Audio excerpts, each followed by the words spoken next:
नमस्कार, स्वागत है आपका डीबी लाइव ब्रेकिंग में। मैं हूं समीर आत्मज मिश्र और मेरे साथ हैं अविनाश।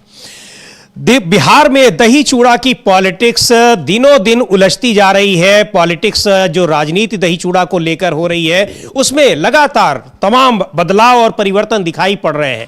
लेकिन उससे पहले हम बात करेंगे राहुल गांधी की।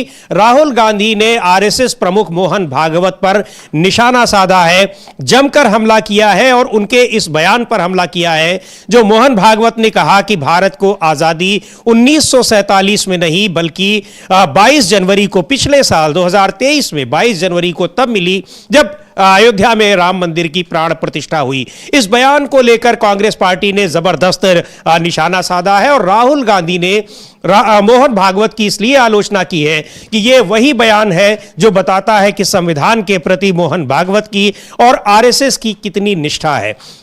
राहुल गांधी ने कहा कि यह वही बयान है जो यह बताता है कि आरएसएस की सोच में क्या है और लगातार जो विपक्षी पार्टियां संविधान को लेकर बीजेपी को घेरती हैं, घेरने की कोशिश करती हैं, उसके मूल में यही है, यही सोच है। और वो सोच ये बता रही है कि किस तरह से भारतीय जनता पार्टी संविधान को लेकर ये गंभीर है। उसकी गंभीरता, वो बार बार संविधान का जिक्र भले करती है लेकिन उसकी जो मूल विचारधारा है, आरएसएस की विचारधारा है, वो देश की आजादी को 1947 में नहीं मानती बल्कि वो तब मानती है जब प्राण प्रतिष्ठा हो रही है अयोध्या में श्री राम मंदिर की। इसको लेकर जबरदस्त निशाना साधा।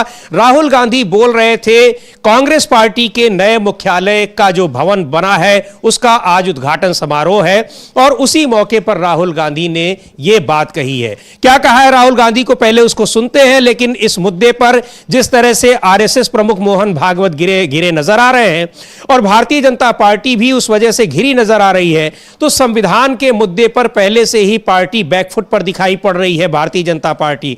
अब उसको एक नई समस्या का सामना करना पड़ेगा। जिस तरह से आरएसएस प्रमुख मोहन भागवत ने यह बयान दिया है, भारतीय जनता पार्टी आरएसएस प्रमुख मोहन भागवत के बयान से अपने को अलग कर भी नहीं सकती है, क्योंकि लगातार इस तरह के मौके आए हैं जब उसने आरएसएस के बयानों से अपने को एसोसिएट किया है।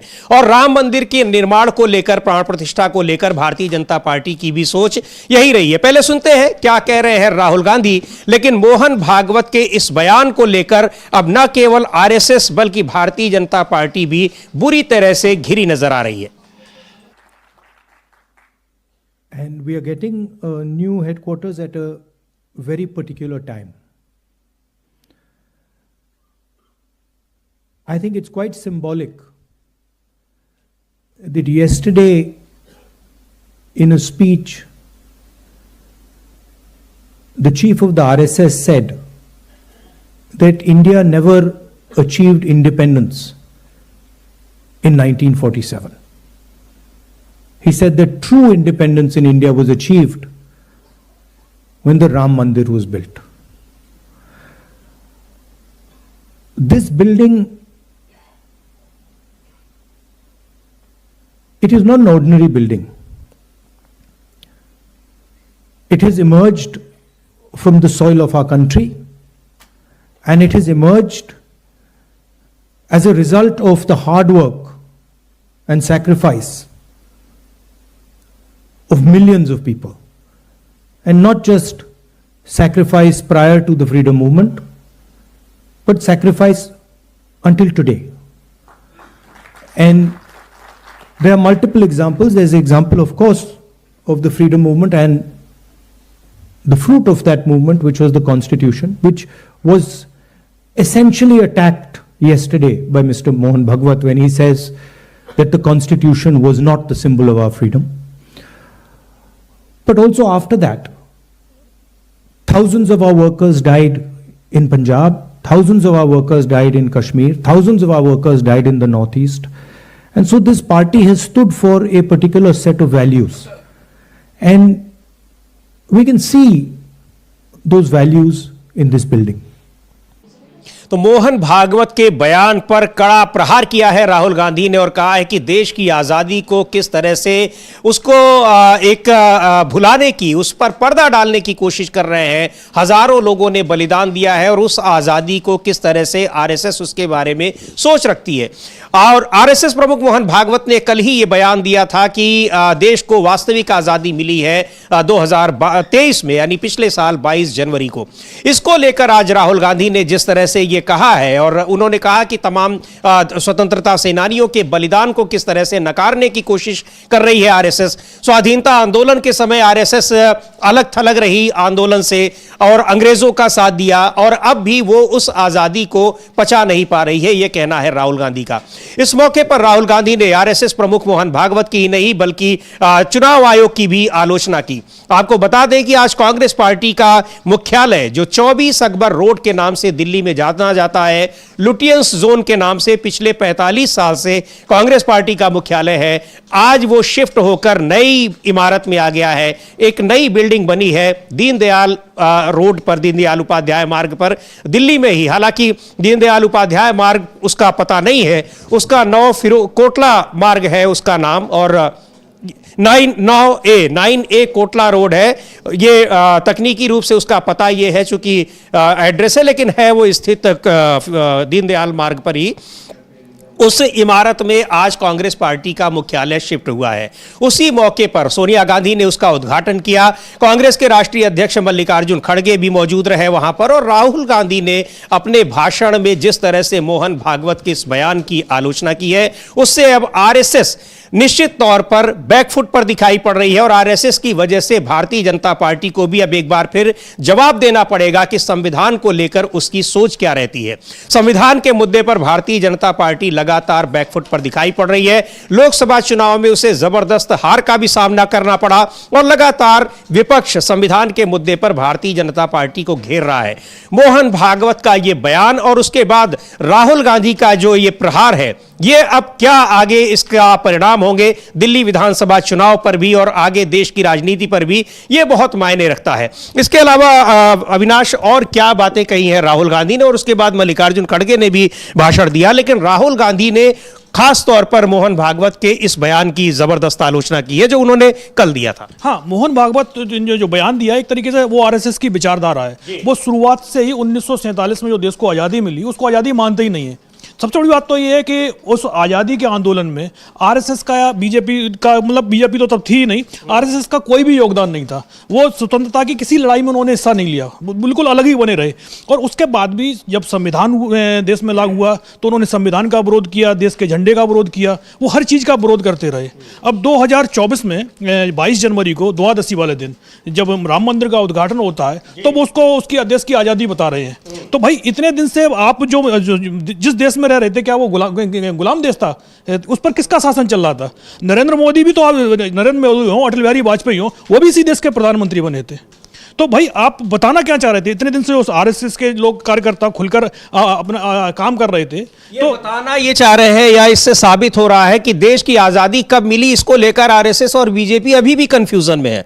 2014 में प्रधानमंत्री जब नरेंद्र मोदी बनते हैं तो कहा गया कि देश को 1000 साल की गुलामी से आजादी मिली है, और अब कह रहे हैं मोहन भागवत जो कि जिनकी विचारधारा पर भारतीय जनता पार्टी चल रही है, यानी उसका एक पॉलिटिकल विंग के रूप में काम करती है, और है ही काम क्या करती है, तो वो अब कह रहे हैं, उस विचारधारा के प्रमुख कह रहे हैं कि देश की आजादी 22 जनवरी 2023 को मिली है, यानी माफ कीजिएगा 24 को मिली है, पिछले साल मिली है जब अयोध्या में श्री राम मंदिर की प्राण प्रतिष्ठा हुई।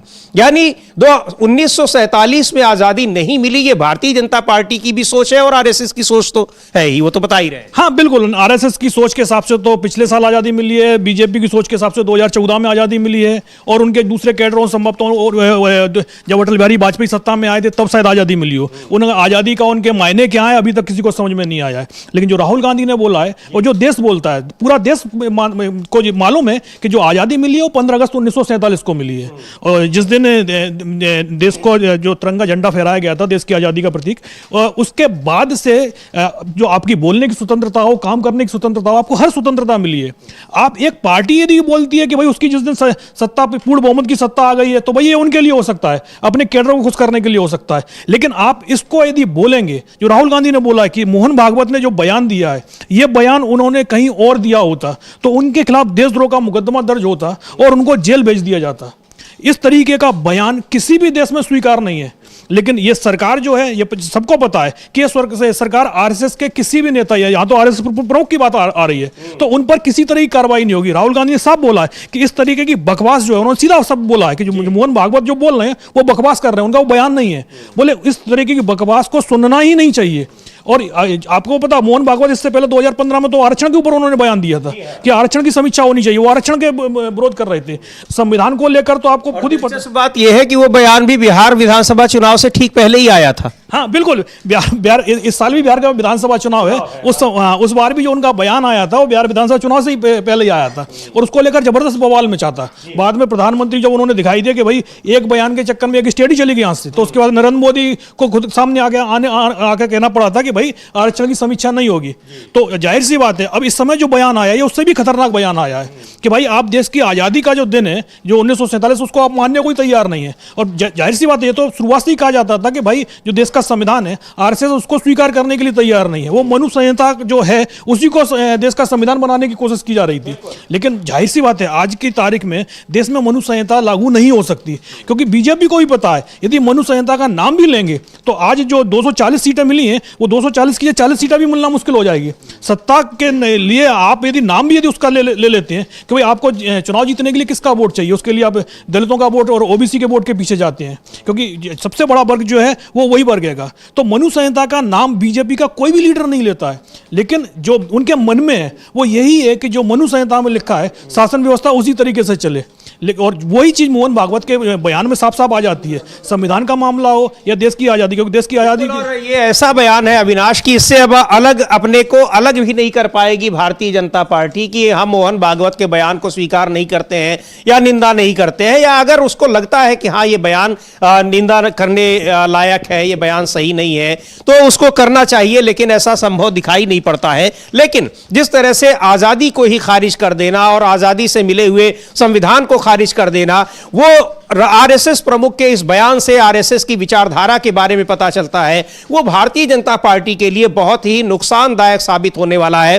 लोकसभा चुनाव में उसको इतना नुकसान उठाना पड़ा, और अब एक बार फिर जबकि आरएसएस प्रमुख ही आजादी पर ही सवाल उठा रहे हैं, तो यह भारतीय जनता पार्टी के लिए एक बहुत ही मुश्किल भरा समय होना चाहिए, और है इस दिखाई पड़ रहा है। हाँ बिल्कुल, बीजेपी को सीधा सीधा इसको सफाई देनी चाहिए इस मुद्दे को लेकर, क्योंकि आरएसएस की तरफ से तो जो उनकी विचारधारा है उन्होंने सीधा सीधा देश के सामने रख दिएगी कि भाई देश को किस तरीके से उनको चलाना है। लेकिन भाई देश के जो लोग हैं उन्हें मालूम है वो आरएसएस की विचारधारा के हिसाब से नहीं चलेंगे, वो मनु संहिता के हिसाब से नहीं चलेंगे, वो देश के संविधान के हिसाब से चलेंगे, जो देश के संविधान ने उनको ताकत दिएगी। और इस पर बीजेपी को जो संविधान की बात करती है, 2024 के चुनाव से पहले तो उनके विचार कुछ और ही चल रहे थे कि 400 सीटें मिलेंगी, उसके बाद हम संविधान में ही बदलाव करेंगे। लेकिन चुनाव जैसे जैसे आगे बढ़ा, बीजेपी को समझ में भी आ गया था, इसलिए नरेंद्र मोदी के बयान एकदम से चुनाव में बदलते हुए दिखाई दिए थे।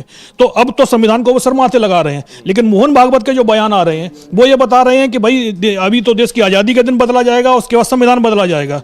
तो जाहिर सी बात है, संविधान पर यदि कोई भी दिक्कत उस पर आएगा, कोई भी आपत्ति जताएगा, तो देश उसको माफ नहीं करेगा। और जो राहुल गांधी का भी जो आज का जो बयान है, आज से पहले आप देखिए मोहन भागवत ने बयान दिया, बीजेपी के किसी भी नेता का कोई भी बयान उसके खिलाफ नहीं आया मोहन भागवत के खिलाफ कि मोहन भागवत कुछ गलत बोल रहे हैं। जो भी बयान आए वो कांग्रेस नेताओं की तरफ से ही आएंगे, और उन्होंने इस पर सख्त आपत्ति जताई है। और राहुल गांधी ने तो सीधा सीधा बोला कि भाई जो देश की आजादी की लड़ाई लड़ी गई, क्या मोहन भागवत उसको भी मानने को तैयार नहीं है कि देश में कोई आजादी की लड़ाई भी लड़ी गई? बिल्कुल, और वास्तव में नहीं मानने को तैयार है, क्योंकि आजादी की लड़ाई में कोई योगदान तो रहा नहीं आरएसएस का। और आरएसएस जबकि उसके अब 100 साल पूरे होने हैं, 1925 में ही वो बन गई थी, और आरएसएस बनी भी इसीलिए थी कि वो कहा जाता है कि अंग्रेजों की मदद करने के लिए कि जो आजादी का आंदोलन है उसको कमजोर किया जाए। लेकिन आजादी मिलने के बाद भी न तो देश की आजादी में योगदान देने वालों को आप याद कर रहे हैं, उनके योगदान की आप बात कर रहे हैं, बल्कि आप उस आजादी को ही नकार रहे हैं। संविधान को आप नहीं मानते हैं, लंबे समय तक आपने झंडे को नहीं स्वीकार किया, संविधान को नहीं मानते हैं, संविधान की जो बातें हैं उसको आप नकारने की कोशिश करते रहते हैं। आरक्षण को लेकर आप कहते हैं जो संविधान ने दिया हुआ है कि उसकी समीक्षा होनी चाहिए, वो सही नहीं है, इस तरह के बयान ये साबित कर रहे हैं। और अब एक बार फिर मोहन भागवत का ये बयान साबित कर रहा है कि संविधान को लेकर आरएसएस की और भारतीय जनता पार्टी की सोच क्या है। भारतीय जनता पार्टी के नेता चाहे जितनी सफाई दें, लगातार वो कहे और कि संविधान पर हमला करने का काम कांग्रेस पार्टी कर रही है, लेकिन एक बार फिर साबित हो रहा है कि संविधान पर हमला तो छोड़िए, आप तो संविधान को मानते ही नहीं है। और लोकसभा चुनाव से पहले जो बातें हो रही थी कि भारतीय जनता पार्टी संविधान को बदलने के प्रयास में लगी है और इसीलिए वो चाहती है कि उसको पूर्ण बहुमत, 2/3 बहुमत मिले, जो नहीं मिला लोकसभा चुनाव में, वो बातें एक बार फिर मोहन भागवत के इस बयान से पुष्ट होती दिखाई पड़ रही हैं। हाँ बिल्कुल, मोहन भागवत का जो बयान आया वो उसी लाइन पर है जो बयान बीजेपी नेताओं के लोकसभा चुनाव से पहले आ रहे थे। लेकिन लोकसभा चुनाव में वोट चाहिए था, तो वोट के लिए वो बयान जब चुनाव का पहला दौर हुआ तो उसके बाद बीजेपी को समझ में आ गया कि भाई संविधान पर यदि हम बात करेंगे, संविधान बदलने पर बात करेंगे तो फिर वोट नहीं मिलेगा, सरकार ही नहीं आएगी। तो इसलिए उस समय चुनाव चल रहा था तो बयान बदल गए नेताओं के, जिन लोगों ने चुनाव से पहले बयान दिए थे उनके टिकट भी काट दिए गए थे। लेकिन उसके बाद से बीजेपी को एक बात तो समझ में आ गई है कि आज की तारीख में संविधान बदलने का यदि बयान दिया तो सत्ता सीधी सीधी हाथ से चली जाएगी। बीजेपी की जो सहयोगी पार्टियां हैं वो खुद ही बीजेपी के साथ में खड़ी नहीं होंगी। तो इसीलिए, क्योंकि बीजेपी के पास बहुमत नहीं है, 2/3 तो छोड़ो, इस समय तो जो बहुमत चाहिए, कंफर्टेबल मेजोरिटी चाहिए, वो भी नहीं है। 272 सीटें भी बीजेपी के पास में नहीं है। तो संविधान की बात तो आप वैसे भी नहीं कर सकते, क्योंकि हाँ 2/3 चाहिए और खाली लोकसभा में नहीं चाहिए बल्कि राज्यसभा में भी आपको चाहिए। आपके पास राज्यसभा में तो बहुमत, ना राज्यसभा में बहुमत है और ना ही लोकसभा में बहुमत है। तो इसीलिए ये शांत बने हुए हैं। लेकिन आरएसएस के ऊपर तो कोई प्रेशर नहीं है भाई कि उसको सरकार चलानी है नहीं चलानी है, तो उनकी जो आइडियोलॉजी है वो सामने आ जाती है। और जो मोहन भागवत बोल रहे हैं कि मोहन भागवत इससे पहले भी इस तरीके के कई बयान दे चुके हैं। हाँ, तो अब क्योंकि सरकार उनकी 10-11 साल से चली आ रही है, तो आज जो उन्होंने फिर बोला आएगा कि भाई 1947 में आजादी नहीं मिली है, तो ये संघ की शुरुआत से जो विचारधारा चली आ रही है ये उसी को एक तरीके से दिखा रही है। अब तो उनको बने हुए 100 साल हो गए, इस साल उनका शताब्दी वर्ष चल रहा है, तो उस जो कोशिश तो यही हो रही थी कि शताब्दी वर्ष में संविधान को बदल दिया जाए, लेकिन देश की जनता नहीं, एक तरीके से सरकार ही बदल दी होती अगर देश की जनता ने वो मौका ही नहीं दिया और बता दिया कि जो संविधान है और इस लोकतंत्र की, संविधान की यही खूबी है कि आप उसके अगर अगेंस्ट जाने की कोशिश करेंगे तो देश की जनता उसे स्वीकार नहीं करेगी। 2024 के लोकसभा चुनाव ने इस बात को स्पष्ट कर दिया है।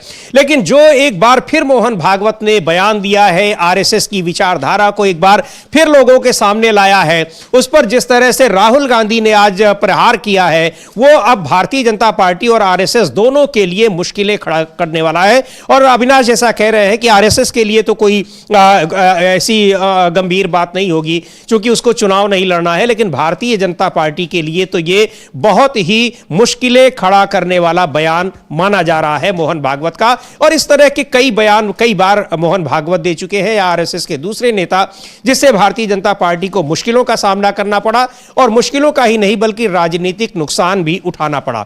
अब एक बार फिर मोहन भागवत का यह बयान भारतीय जनता पार्टी को उसी तरह से नुकसान पहुंचाने वाला है।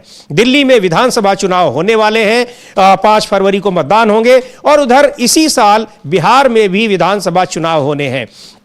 बिहार की राजनीतिक स्थितियां जिस तरह से बनती बिगड़ती दिखाई पड़ रही हैं, अब 14 जनवरी और 15 जनवरी, 14 जनवरी को मकर संक्रांति थी, दही चूड़ा भोज का आयोजन हुआ। दही चूड़ा भोज में हमने आपको कल बताया कि किस तरह से चिराग पासवान के यहां एनडीए के नेता इकट्ठे होने वाले थे। दही चूड़ा भोज पर नीतीश कुमार को भी आमंत्रित किया गया था। मुख्यमंत्री नीतीश कुमार पहुंचे भी वहां पर, लेकिन चिराग पासवान खुद गायब रहे।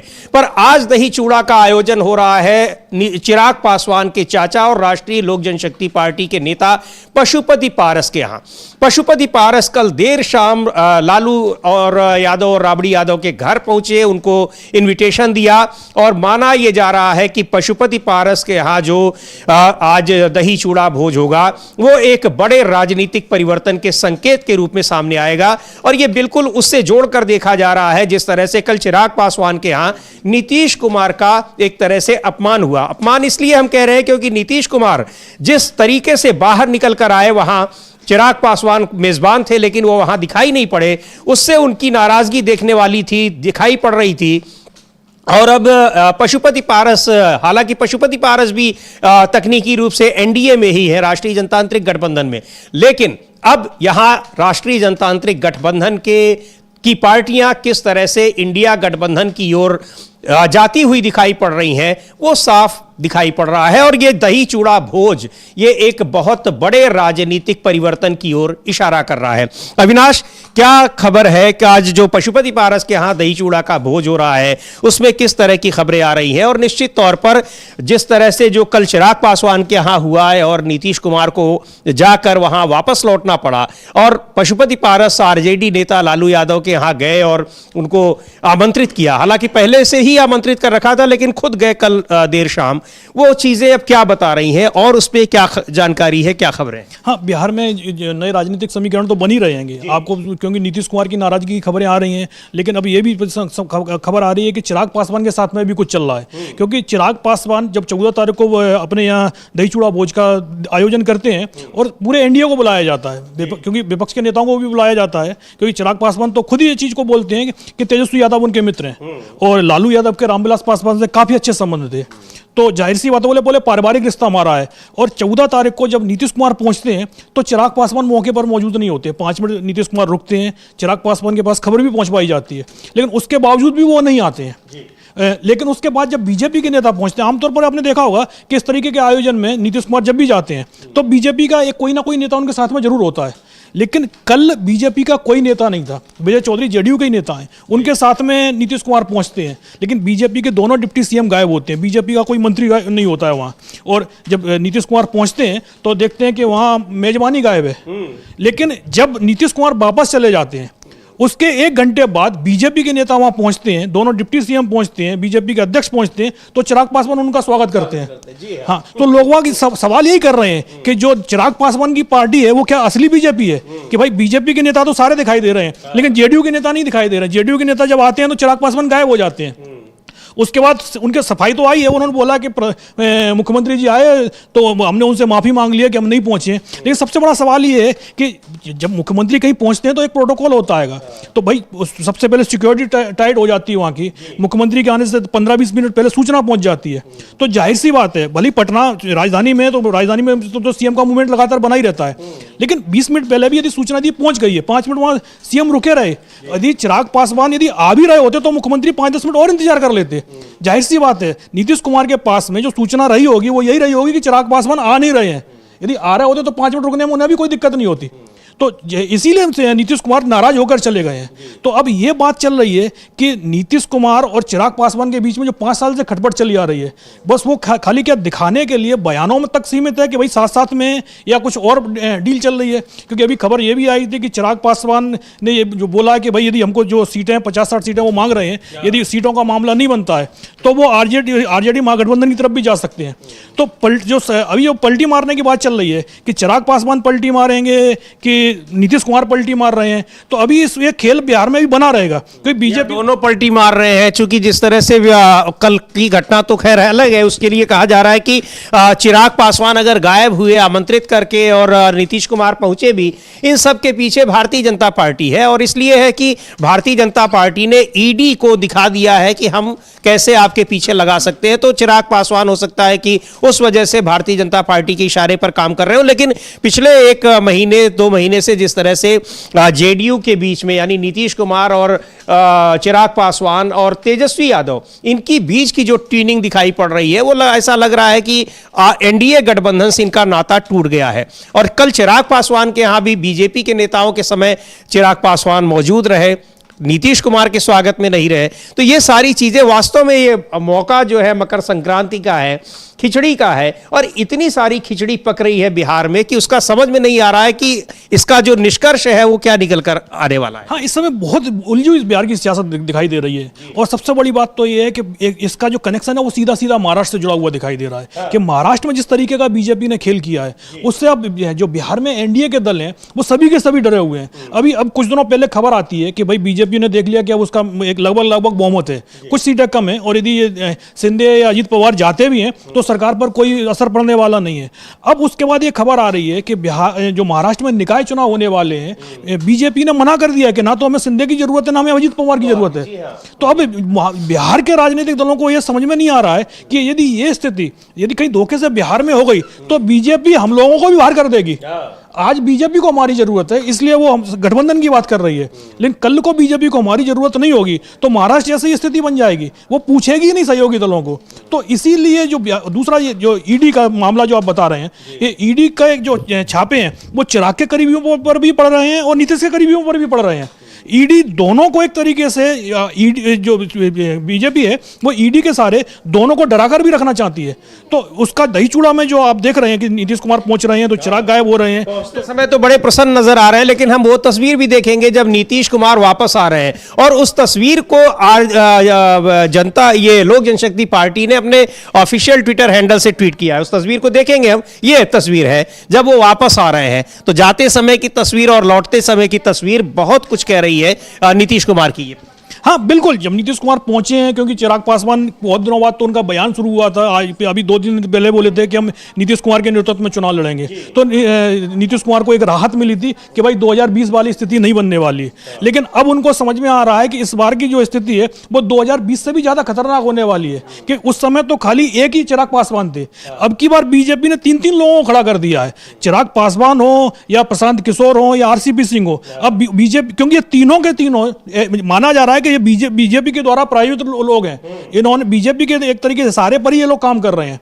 तो दूसरी एक बात यह भी है कि चिराग पासवान ने 2020 में ये कहा जाता है दूध का जला हुआ, बीजेपी ने चिराग पासवान का इस्तेमाल तो किया, लेकिन आपने देखा होगा चिराग पासवान ने अपना काम किया, नीतीश कुमार की पार्टी के जो विधायक थे वो आधे कर दिए, लेकिन उसका चिराग पासवान को उसका फल क्या मिला? बीजेपी ने एक तरीके से चिराग पासवान को ही निकाल के बाहर फेंक दिया था। उनकी पार्टी टूटी तो बीजेपी नेता चिराग पासवान से मिलने तक को तैयार नहीं होते थे। उनके चाचा को केंद्र में मंत्री बना लिया गया था। अगर लोकसभा चुनाव में चिराग पासवान की बीजेपी को जरूरत नहीं पड़ती तो संभवतः चिराग पासवान तो अभी राजनीति के जंगल में खो गए होते, बियाबान जंगल में। बीजेपी ने एक तो सीट भी कम कर दी, जबकि रामविलास पासवान से पिछला उनका गठबंधन था तो एलजेपी को 6 सीटें दी थी और एक राज्यसभा की सीट भी दी थी, कुल 7 सीटें दी गई थी। लेकिन अब बीजेपी ने पहले तो उनकी लोकसभा की सीटें कम कर ली, राज्यसभा की सीट गायब कर दी, और अब यह कहा जा रहा है कि विधानसभा में भी बीजेपी उनको 20-25 सीटों से ज्यादा का ऑफर करने को तैयार नहीं है।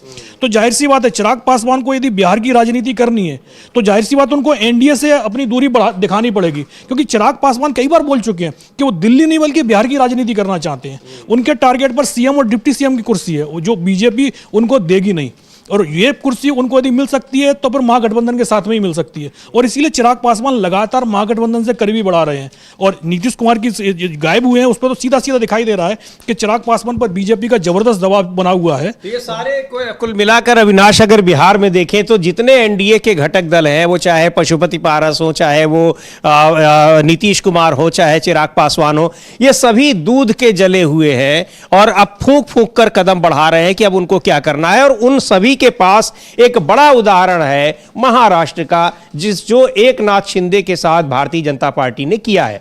इसीलिए अब ये जो कदम बढ़ा रहे हैं और नीतीश कुमार के बारे में जो तमाम बातें चल रही हैं और जिस तरह से आरजेडी के नेताओं की ओर से बयान आ रहे हैं, अभी कल जो बयान आया मीसा भारती का बयान आया कि नीतीश परिवार के व्यक्ति हैं, दरवाजे खुले हुए हैं, ये सारी चीजें बता रही हैं कि नीतीश कुमार एक बड़ा झटका देने की तैयारी में है भारतीय जनता पार्टी को, एनडीए को।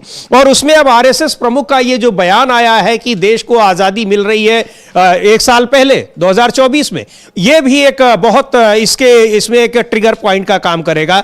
अमित शाह का बयान तो कर ही रहा था, बाबा साहब डॉक्टर अंबेडकर को लेकर उन्होंने जो बात कही, उसके अलावा जो तमाम मुद्दे हैं, संविधान का मुद्दा है वो तो अपनी जगह है ही, ये आरएसएस प्रमुख का बयान भी अब इसमें एक बड़ा काम करने वाला है। हाँ बिल्कुल, बहुत बड़ा रोल प्ले करेगा, क्योंकि आप देश की आजादी की बात कर रहे हैं, इसका मतलब ये है कि आप जब 24 में आजादी मिल रही है तो जाहिर सी बात है फिर 50 में संविधान भी नहीं बना है, फिर नया संविधान बनाया जाएगा, और क्या, सीधी सी बात। और संविधान तो आजादी की ही देन है और आप उसको भी इस तरह से नकार रहे हैं। हाँ, संविधान तो भाई आजादी जब मिली उसके बाद फिर संविधान बनाने के लिए कमेटी बनाई गई, संविधान सभा का गठन हुआ, तो अब 24 में जब आजादी मिल रही है तो संविधान सभा भी बाद में ही बनेगी, फिर नया संविधान बनेगा। और बिहार हो चाहे यूपी हो, बिहार तो वैसे भी सामाजिक न्याय की लड़ाई का गढ़ माना जाता है, तो जाहिर सी बात है बिहार इसको स्वीकार नहीं करेगा। जब मोहन भागवत ने सिर्फ आरक्षण को लेकर एक बयान दिया था तो उस पर बीजेपी और एनडीए का पूरी तरीके से वहां साफ हो गई थी, पूरी तरह क्लीन स्वीप कर दिया था महागठबंधन ने। तो अब जब आप सीधा सीधा संविधान भी बदलने की बात कर रहे हैं तो फिर बीजेपी की क्या स्थिति होने वाली है। और इस चीज को चिराग पासवान भी स्वीकार कर रहे हैं और इस चीज को नीतीश कुमार भी मान रहे हैं कि जब एक सिर्फ आरक्षण वाले मुद्दे पर बीजेपी बहुत बुरी तरीके से हार सकती है, तो यहां जब मामला संविधान का आएगा तो जाहिर सी बात है बीजेपी के साथ जो भी खड़ा होगा, क्योंकि उस चुनाव में जो लोग बीजेपी के साथ खड़े हुए थे सबको, क्योंकि रामविलास पासवान की पार्टी एलजेपी थी, वो चुनाव लड़ी थी, तकरीबन शायद 40 से ज्यादा सीटों पर चुनाव लड़ी थी और एक सिर्फ सीट जीत पाई थी। और बाकी जो जीतन राम मांझी की पार्टी है उसका तो खाता ही नहीं खुला था।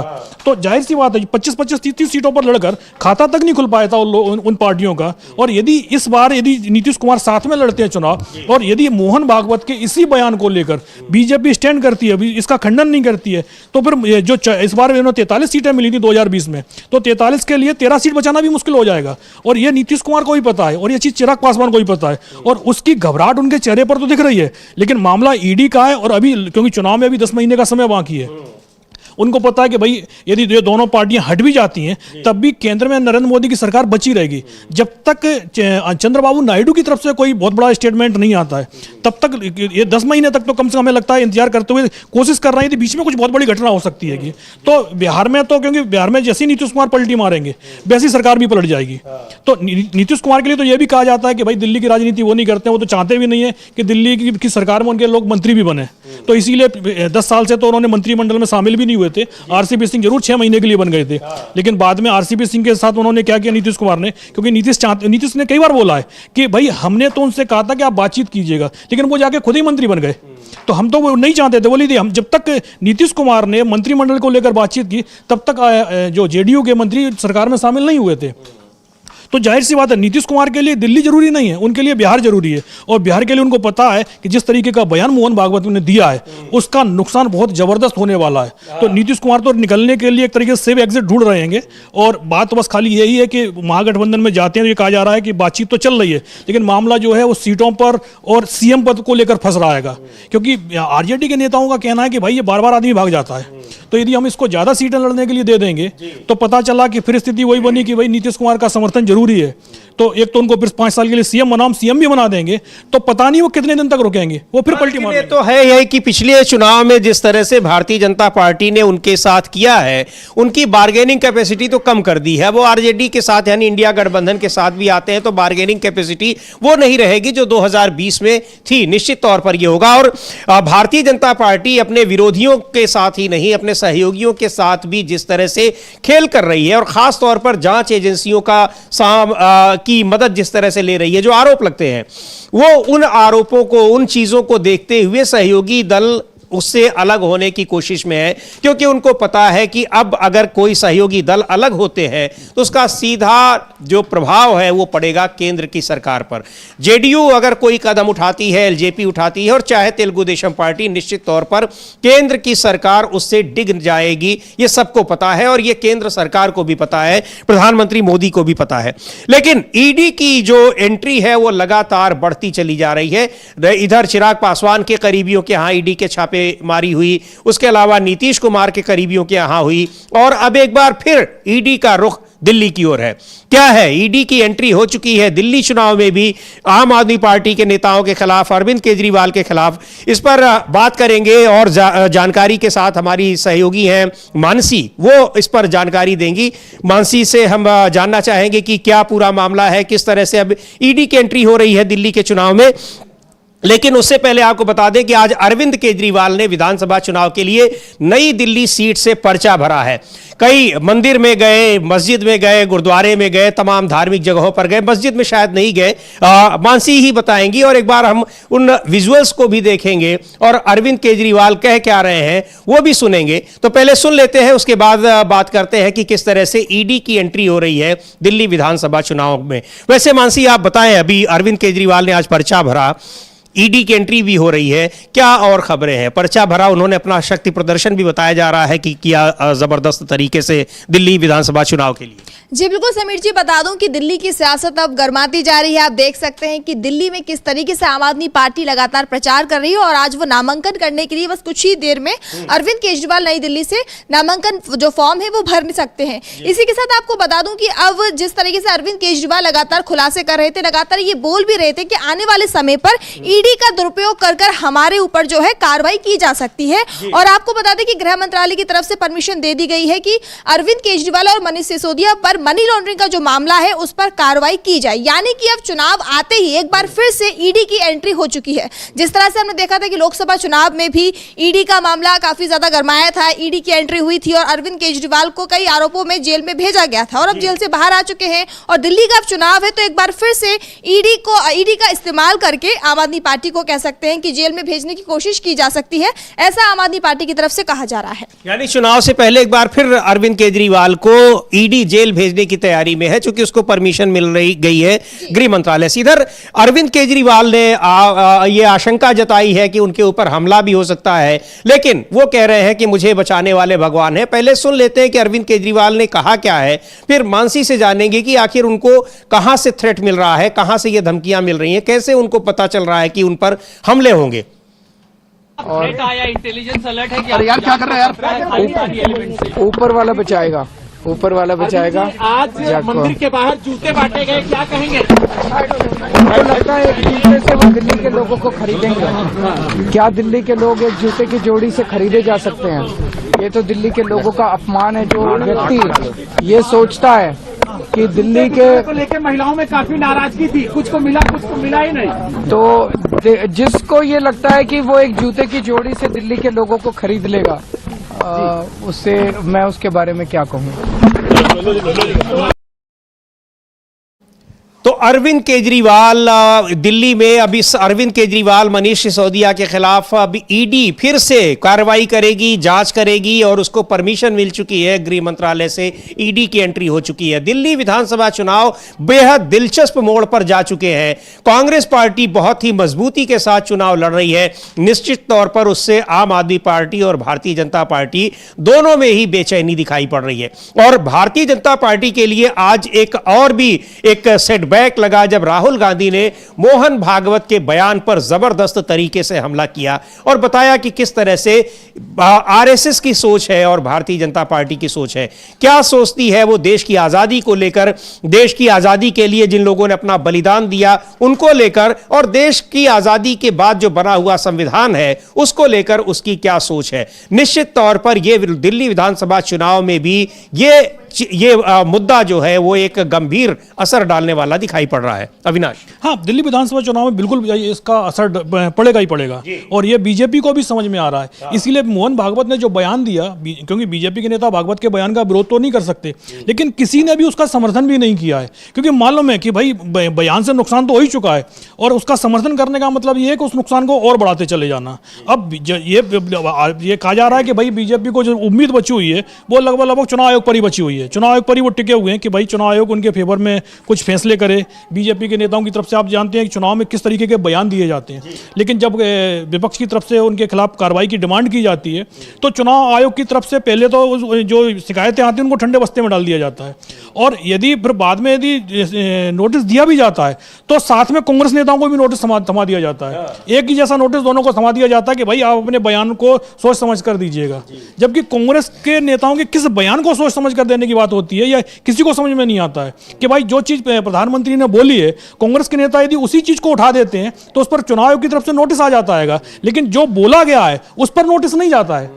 तो जाहिर सी बात है, और इसको लेकर राहुल गांधी ने भी सीधा चुनाव आयोग पर भी सवाल उठाए हैं कि जो जिस तरीके से आपने देखा होगा हरियाणा जो पंजाब और हरियाणा हाई कोर्ट है उसने जो महमूद प्राचा जो सुप्रीम कोर्ट के वकील हैं उनकी याचिका उन्होंने दायर की थी, तो 9 दिसंबर को कोर्ट से आदेश आता है कि भाई चुनाव से रिलेटेड जो डेटा जो प्राचा मांग रहे हैं वो उनको उपलब्ध करा दिया जाए, और जो भी जरूरत हो, पैसे जो भी लगता है उसको उपलब्ध कराने के लिए वो एक शुल्क निर्धारित कर लिया जाए और उनसे ले लिया जाए पेमेंट, जो प्राचा पेमेंट करते हैं। तो क्योंकि उन्होंने सीसीटीवी का कुछ बूथों का डेटा मांगा था कि भाई उनका सीसीटीवी का हमको डेटा दे दीजिए, ताकि क्योंकि हमें खबर मिली है कि यहाँ पर कुछ गड़बड़ियां हुई हैं। लेकिन जैसा ही, क्योंकि 4 हफ्ते का टाइम दिया था हाईकोर्ट ने, सरकार ने उस नियम को ही बदल दिया और कह दिया कि भाई हम नहीं दे सकते डेटा। राहुल गांधी ने भी इस चीज़ को आज उठाया है और पूछा है कि भाई महाराष्ट्र और हरियाणा चुनाव का डेटा देने में चुनाव आयोग को दिक्कत क्या है, भाई वो क्या चीज़ को छुपा रहे हैं, क्योंकि पूरी की पूरी चुनाव व्यवस्था पर ही एक सवाल उठे हुए हैं। जब आपने देखा होगा, जब दिल्ली चुनाव की घोषणा करने के लिए आए चुनाव आयुक्त, तो दिल्ली चुनाव के ऊपर वो कितना बोले, मुश्किल से 4-5 लाइन, बस थोड़ा देर बोले, पूरा 50 मिनट उन्होंने जो उनके ऊपर आरोप लग रहे हैं उसी की सफाई देते रहे। और सफाई क्या देते रहे, वो विपक्षी दलों पर ही आरोप लगाते रहे कि सारे गलत हैं, फेक हैं, सारे उनके जो एविडेंस है वो सारे फेक हैं और चुनाव आयोग जो कर रहा है वही सब कुछ सही है। हाँ बिल्कुल, क्योंकि पूरा का पूरा आप सब उम्मीद तो यही थी कि भाई दिल्ली चुनाव के ऊपर आप प्रेस कॉन्फ्रेंस कर रहे हैं तो आप बताएंगे कि भाई दिल्ली चुनाव में जो लोग पार्टिसिपेट कर रहे हैं मतदाताओं को मैसेज देंगे, बताएंगे कि भाई ज़्यादा से ज़्यादा वोटिंग कीजिएगा, क्योंकि ये माना जाता है कि भाई मेट्रो सिटियों में कम वोटिंग होती है। तो अब 100% की आप बात कर रहे हैं, तो भाई 100% तक नहीं पहुंचे तो कम से कम 70% तक तो दिल्ली के मतदाता पहुंचे। अभी पहले तो एक अभियान भी चलता था चुनाव से पहले दिल्ली के अंदर वोट डालने के लिए, इस बार तो वो अभियान भी नहीं दिखाई दे रहा है कि भाई चुनाव आयोग इस तरीके का कोई अभियान चला रहा है आप वोट डालने के लिए आइएगा। उल्टा ये आरोप लग रहा है कि भाई जिसका नाम वोटिंग लिस्ट में उसका नाम उड़ाया जा रहा है। और कुछ अरविंद केजरीवाल का तो ये कहना है कि बाहर के वोट जोड़े जा रहे हैं। यदि बाहर का आदमी यदि मतदाता बनेगा वो वोट नहीं डालेगा तो जाहिर सी बात है, क्योंकि आप बैलेंस कर रहे हैं मतदाता सूची को। यदि आप 10,000 वोट काटेंगे तो बताना पड़ेगा कि भाई एकदम से 10,000 मतदाता कहाँ गायब हो गए, तो आप उसकी भरपाई के लिए 10,000 आपने फर्जी जोड़ दिए, तो जो मतदाता है वो तो वोट डाल नहीं पाएगा और जो नहीं है वो तो वैसे भी वोट नहीं डालेगा। तो 100% वोटिंग आपकी कहां से होगी? और इसीलिए आप मतदाता जागरूकता का अभियान भी नहीं चला रहे हैं। भाई 5 तारीख को वोटिंग होनी है, अब कितना दिन बचे हैं? 20 दिन का समय बचा हुआ है बहुत मुश्किल से। और एक तरीके से आप पूरी तरीके से चुनाव आयोग गायब दिखाई दे रहा है। बीजेपी के नेताओं की तरफ से जिस तरीके की बयानबाजी हो रही है, या जो अरविंद केजरीवाल का कहना है कि भाई सोने की चैनें बांटी जा रही हैं, पैसे बांटे जा रहे हैं, लेकिन क्या कोई कार्रवाई हुई है? लेकिन आतिशी के प्रचार में पता चलता है एक सरकारी गाड़ी उनके आसपास चलती हुई दिखाई देती है तो उस अधिकारी पर कार्रवाई हो जाती है, FIR दर्ज हो जाती है। सिर्फ प्रवेश वर्मा पर तो जो शिकायत की गई उस पे उनको एक तरह से आयोग ने क्लीन चिट दे दी, क्योंकि उन्होंने जांच कराई जिला अधिकारियों से जो निर्वाचन अधिकारी हैं, पुलिस से, और उन्होंने कहा कि कुछ भी ऐसा इसमें गलत नहीं पाया गया, तो एक तरह से उनको क्लीन चिट दे दी गई। हालांकि जो आपके नेता हैं वो कह रहे हैं कि ये तो देंगे ही, इनको हटाया जाए, बर्खास्त किया जाए। हाँ, क्योंकि भाई जो अधिकारी हैं वो केंद्र के अधीन है, दिल्ली सरकार के अधीन तो है नहीं है। और दूसरी बात, जो चीज मीडिया को दिखाई दे रही है सबको दिखाई दे रही है, वो प्रशासन को नहीं दिखाई देती है। बीजेपी नेता कुछ भी करते हैं तो नहीं दिखाई देता है, लेकिन विपक्ष का नेता, बीजेपी का विरोधी दल का जो नेता है, क्योंकि दिल्ली में सत्ता तो आम आदमी पार्टी की है, लेकिन जो उनका बीजेपी का जो विरोधी दल का नेता कुछ भी करता है या नहीं करता है, बीजेपी के नेता सिर्फ शिकायत कर देते हैं तो नोटिस जारी हो जाते हैं, कार्रवाई शुरू हो जाती है। और जो चीज दिखाई दे रही है तो पता चलता है भाई यहाँ प्रवेश वर्मा तो दिखाई नहीं दे रहे हैं। भाई उनके घर से लोग वाग पैसे लेके निकल रहे हैं, चाहे सीधे सीधा बता रहे हैं बाहर की, हाँ हमको मिला हुआ है। वहां पर मीडिया के सामने हमारे रिपोर्टर ने भी दिखाया था प्रवेश वर्मा के यहाँ से जब 1100 रुपए लेकर महिलाएं निकल रही थी कि वहां उनको मिले हैं। हाँ बिल्कुल, सबको दिखाई दे रहा था। और ये भी कहा जा रहा था कि भाई उनकी एक NGO है, उसके थ्रू वो पैसे बांट रहेंगे, लेकिन चुनाव आयोग को कुछ नहीं दिखाई दे रहा, ना ईडी को कुछ दिखाई देता है। लेकिन यदि यही कांग्रेस का नेता या आम आदमी पार्टी का नेता होता, यदि उसने 500 रुपये भी बांट दिए होते तो अब तक वहाँ ईडी की छापेमारी शुरू हो गई होती। तो जाहिर सी बात है, चुनाव आयोग पर जो सवाल राहुल गांधी ने उठाए हैं वो बिल्कुल सही सवाल उठाएंगे। भाई चुनाव आयोग को दिल्ली चुनाव में 1 घंटे तक सिर्फ सफाई देने की जरूरत क्यों पड़ गई?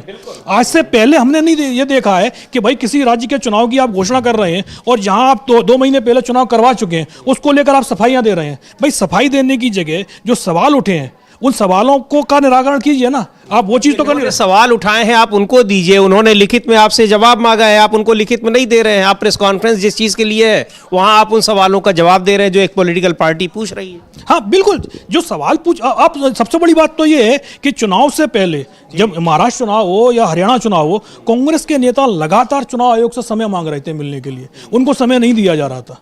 अब आप जब चुनाव हो गया, रिजल्ट आ गए और एक तरीके से मीडिया में जब सवाल उठने लगे तब फिर आपने कहा कि भाई अपनी शिकायतें दे दीजिए। भाई जो शिकायतें थी वो तो चुनाव से पहले से सीधी सीधी चली आ रही थी। आपसे प्रधानमंत्री का बयान हो या बीजेपी के नेताओं के बयान हो, उनको लेकर शिकायतें की गई। आपने ना तो यही पता चला कि क्लीन चिट दी है कि उन बयानों पर, या नोटिस जारी किया है प्रधानमंत्री को, उनके किसी बयान पर नोटिस जारी नहीं किया गया, और ये भी नहीं बताया गया कि भाई उनको क्लीन चिट भी दी गई है कि नहीं दी गई है। कुछ पता ही नहीं चलता था कि भाई चुनाव खत्म हो जाता था, कांग्रेस नेताओं को यही पता नहीं चलता था कि भाई प्रधानमंत्री के खिलाफ हमने जो 100 शिकायतें दी थी उनका हुआ क्या। बाद में पता चलता था खारिज हो गई। भाई लेकिन एक प्रक्रिया पता तो चलना चाहिए कि एक यही आरोप जो लग रहे हैं अविनाश बार बार कि चुनाव आयोग भारतीय जनता पार्टी के पक्ष में काम कर रहा है, उससे मिलकर काम कर रहा है, उसके नेताओं के इशारे पर काम कर रहा है, वो चुनाव आयोग की इस तरह की तमाम गतिविधियां उसको पुष्ट करती दिखाई पड़ती हैं। और आज जब कांग्रेस पार्टी के नए मुख्यालय का जो भवन बना है उसके उद्घाटन पर जब राहुल गांधी ने भाषण दिया, उसमें उन्होंने यही आरोप लगाया कि किस तरह से देश की सारी संस्थाओं पर आरएसएस के लोगों को बैठा दिया गया है। एक बड़ा आरोप है कि संवैधानिक संस्थाओं पर आरएसएस के लोगों को बैठा दिया गया है, और किस आरएसएस को जो कह रहा है कि अभी हमको देश को आजादी 1947 में नहीं बल्कि 2024 में मिल रही है। बड़ा आरोप लगाया है, निशाना साधा है, और उन्होंने यह बताने की कोशिश की है कि किस तरह से आरएसएस देश के लोगों का अपमान कर रही है, देश के संविधान का अपमान कर रही है। निश्चित तौर पर यह भारतीय जनता पार्टी के लिए एक मुश्किलों वाला ये आरएसएस प्रमुख मोहन भागवत का बयान साबित हो सकता है, क्योंकि राहुल गांधी ने अब यह स्पष्ट कर दिया है कि इस मुद्दे पर वो छोड़ने वाले नहीं है, ना तो आरएसएस को ना ही भारतीय जनता पार्टी को। बिल्कुल। एक चीज और समीर जी, मोहन भागवत का जो बयान आया है, आपने देखा कांग्रेस इस पर सवाल उठा रही है, लेकिन आम आदमी पार्टी की तरफ से अभी तक सवाल नहीं आया है। जाहिर सी बात है, और जो लगातार राहुल गांधी बोलते रहे हैं कि दोनों की आइडियोलॉजी एक है, राहुल गांधी लगातार आरएसएस पर हमला कर रहे हैं। वो नहीं, राहुल गांधी नहीं बोलते रहे हैं, अरविंद केजरीवाल भी भारतीय जनता पार्टी की जब शिकायत करना होता है तो आरएसएस प्रमुख को पत्र लिखते हैं, उनकी शिकायत करते हैं, बिल्कुल उसी तरह से जैसे दोनों एक ही विचारधारा के दो आनुषंगिक संगठन हो, एक भारतीय जनता पार्टी और एक आम आदमी पार्टी। तो अगर ये आरोप लगते हैं तो उसके पीछे एक वजह है, एक मजबूत वजह है। हाँ बिल्कुल भाई, सत्ताधारी पार्टी दिल्ली में आम आदमी पार्टी है, उसको इसका विरोध करना चाहिए था चुनाव में, लेकिन वहां से कोई आवाज नहीं आ रही है कि जो संघ प्रमुख ने बोला है। लेकिन कांग्रेस की तरफ से लगातार इस पर सवाल उठाए जा रहे हैं। आज राहुल गांधी ने सीधा सीधा बोल दिया कि भाई संघ प्रमुख का जो बयान आया है मोहन भागवत का, अगर ये बयान उन्होंने कहीं और दिया होता, बीजेपी की सरकार नहीं होती, तो ये मान के चलिए उनके खिलाफ देशद्रोह का मुकदमा दर्ज होता और वो जेल में जाते। लेकिन यहाँ बीजेपी की सरकार है, इसलिए संघ आरएसएस प्रमुख कुछ भी बोल सकते हैं। मतलब इस तरीके से कि भाई देश की आज़ादी आज मिल रही है आपको, इतने दिनों से क्या हो रहा था। दूसरी बात यह है कि आम आदमी पार्टी की तरफ से लगातार जो हमले हो रहे हैं, एक तरीके से देखा जाए वो जितना हमला वो बीजेपी पर करते हैं उससे ज़्यादा तो कांग्रेस के ऊपर ही करते हैं, और कांग्रेस के खिलाफ तो पता ही है कि किस तरीके से इस पार्टी की स्थापना हुई थी। तो जाहिर सी बात है, जो कांग्रेस का कहना है कि जो राहुल गांधी लगातार बोल रहे हैं कि दोनों की विचारधारा एक जैसी ही है। राहुल गांधी ने जो सीलमपुर में रैली हुई थी उसमें भी आपने देखा होगा कि उनका यही कहना था कि जब भी बात आती है तो बीजेपी और आम आदमी पार्टी के जो बयान है वो एक जैसे दिखाई देने लग जाते हैं। चाहे आप अडानी वाला मामला हो या कोई दूसरे मामले हो, आप दिल्ली चुनाव से पहले भी आप देखिएगा जो बीजेपी के मुद्दे होते हैं कि भाई हम पुजारियों को महीने का वो देंगे, मान दे देंगे, तो भाई केजरीवाल तक की तरफ से उसकी घोषणा हो जाती है कि और अब राम मंदिर दर्शन करने के लिए अरविंद केजरीवाल ने सरकारी फंड से लोगों को भेजा था वहां पर, तो वो एक तरह से उसी आइडियोलॉजी को फॉलो करते दिखाई पड़ते हैं जो आरएसएस की आइडियोलॉजी है और जिस पर भारतीय जनता पार्टी की सरकारें काम करती दिखाई पड़ती। हाँ बिल्कुल, ऐसा लगता ही नहीं है कि भाई सरकार बदल गई है कि जो दिल्ली में जो सरकार चल रही है वो उसी तरीके से चलती हुई दिखाई देती है जिस तरीके से किसी समय 1993 में बीजेपी की सरकार बनी हुई थी। आप उस 5 साल का कार्यकाल देख लीजिए या 10 साल का इधर का कार्यकाल देख लीजिए, दोनों के विचारधारा में कोई बहुत बड़ा अंतर आपको नहीं दिखाई देगा। और इसी को लेकर लगातार कांग्रेस सवाल कर रही है कि भाई जो 15 साल के शीला दीक्षित की सरकार का कार्यकाल हो वो तो सीधा सीधा रख के बोल रहे हैं कि उनका कार्यकाल देख लीजिएगा, और 15-16 साल का 5 बीजेपी का देख लीजिए, और 11 साल से तो ये सरकार चली रही है आम आदमी पार्टी की, तो आप दोनों के कार्यकाल को देख लीजिएगा। तो जाहिर सी बात है आम आदमी पार्टी भी शीला दीक्षित के कार्यकाल पर हमला नहीं कर पा रही है, जबकि उस समय अब तो मनमोहन सिंह की भी तारीफ करने लगे हैं वो, जबकि जब मनमोहन सिंह के सरकार के समय पर ही ये पार्टी बनी थी उस समय उनके क्या बयान होते थे। और कांग्रेस ने तो लगातार अरविंद केजरीवाल के पुराने बयान भी दिखाए हैं कि किस तरीके से उनके बयान लगातार बदलते रहते हैं। वो इसी चीज को बोलते हैं, नरेंद्र मोदी में और अरविंद केजरीवाल के बयानों में भी ज्यादा अंतर नहीं दिखाई देता है। तो जाहिर सी बात है, जब संविधान वाला मुद्दा हो, यदि अरविंद केजरीवाल को यदि जो मोहन भागवत के बयान पर आपत्ति है तो उनको भी ये बयान देना चाहिए।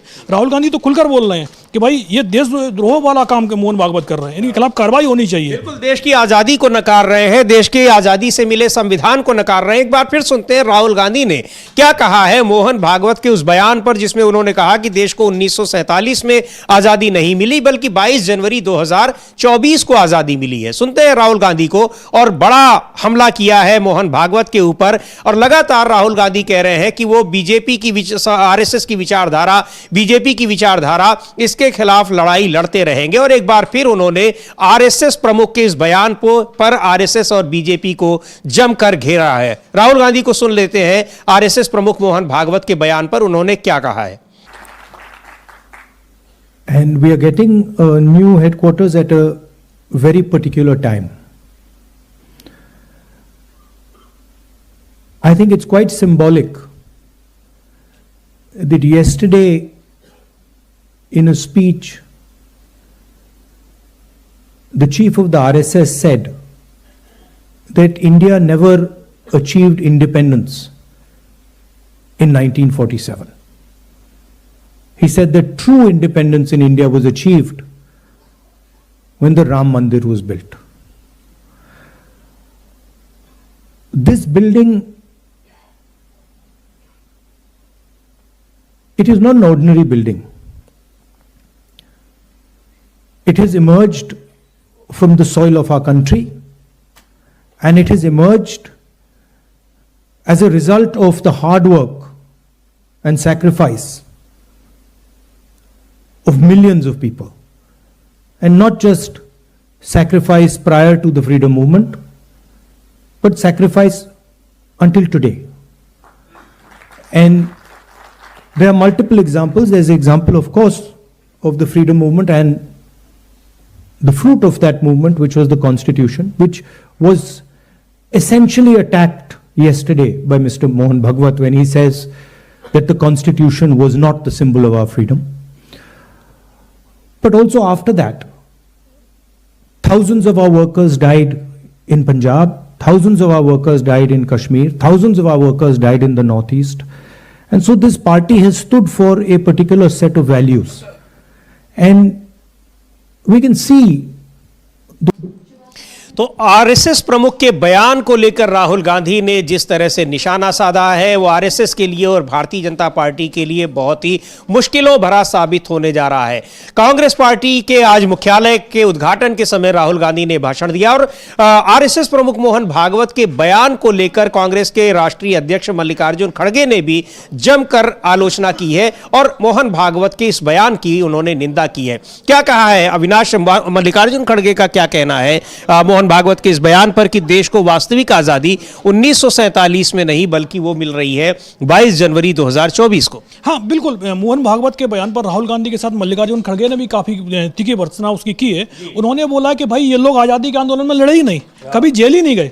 भाई जब लड़ेंगे नहीं तो आपको पता ही नहीं है कि भाई हम कितनी मुश्किल से आजादी मिली है। आजादी की कीमत ही नहीं समझेंगे अगर जब उसमें उन्होंने भाग ही नहीं लिया है, हिस्सा ही नहीं लिया है। हाँ बिल्कुल, आपने ना तो आप जेल में गए हैं, ना अंग्रेजों ने आपके ऊपर जिस तरीके से अत्याचार होते थे आप, क्योंकि एक तो आप जो भी आंदोलन चले आज़ादी के बाद में, जब आरएसएस बना उसके बाद से वो उन्होंने किसी भी आंदोलन में पार्टिसिपेट नहीं किया। संघ के कार्यकर्ताओं से कभी नहीं बोलते थे कि भाई जो गांधी जी का आंदोलन चल रहा है, अहिंसक आंदोलन है, उसमें भी पार्टिसिपेट नहीं करते थे, उससे दूर रहते थे।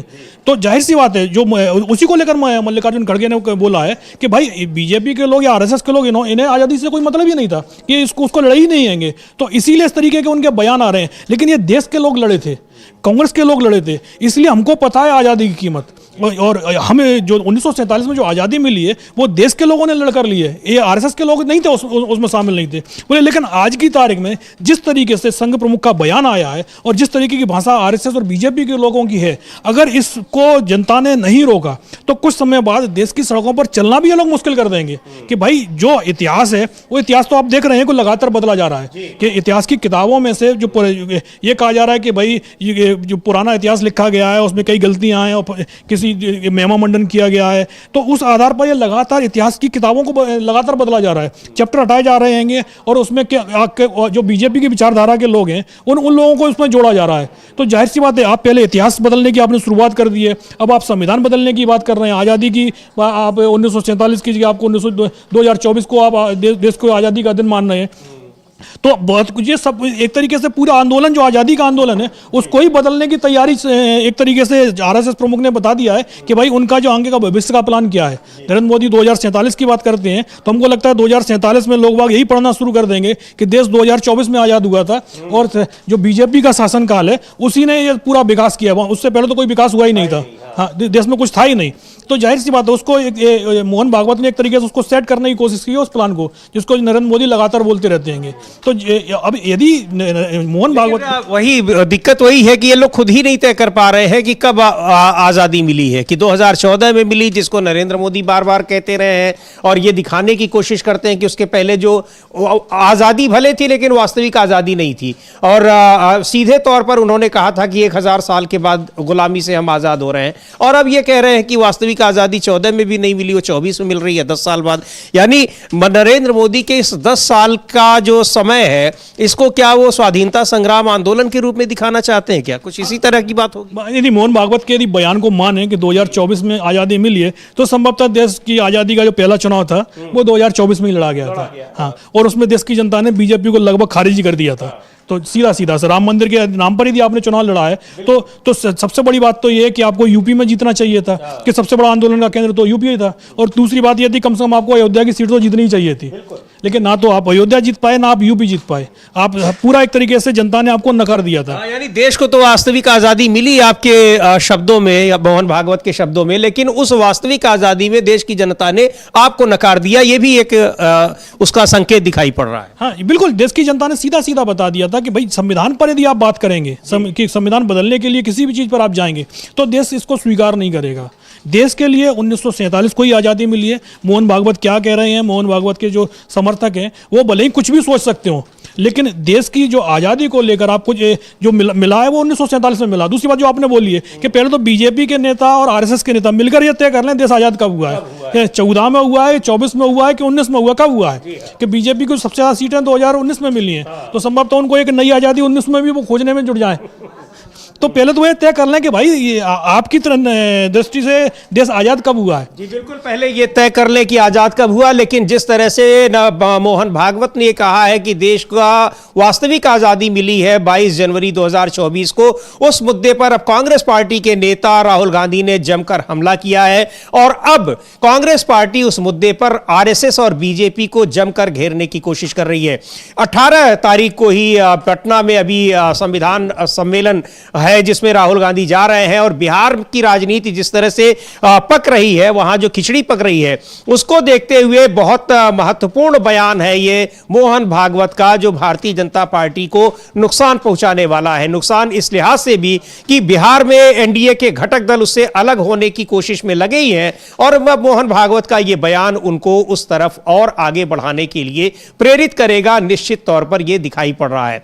तो बहुत कुछ होने वाला है। आप बने रहिए डीबी लाइव के साथ तमाम ताज़ा तरीन खबरों के लिए, और हमारे जो विश्लेषण के कार्यक्रम हैं, हमारे नियमित कार्यक्रम हैं, उनको आप देखते रहिए। इन सारी खबरों पर आपको लगातार अपडेट करेगा डीबी लाइव।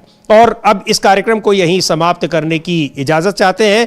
मुझे और अविनाश को दीजिए अनुमति। नमस्कार।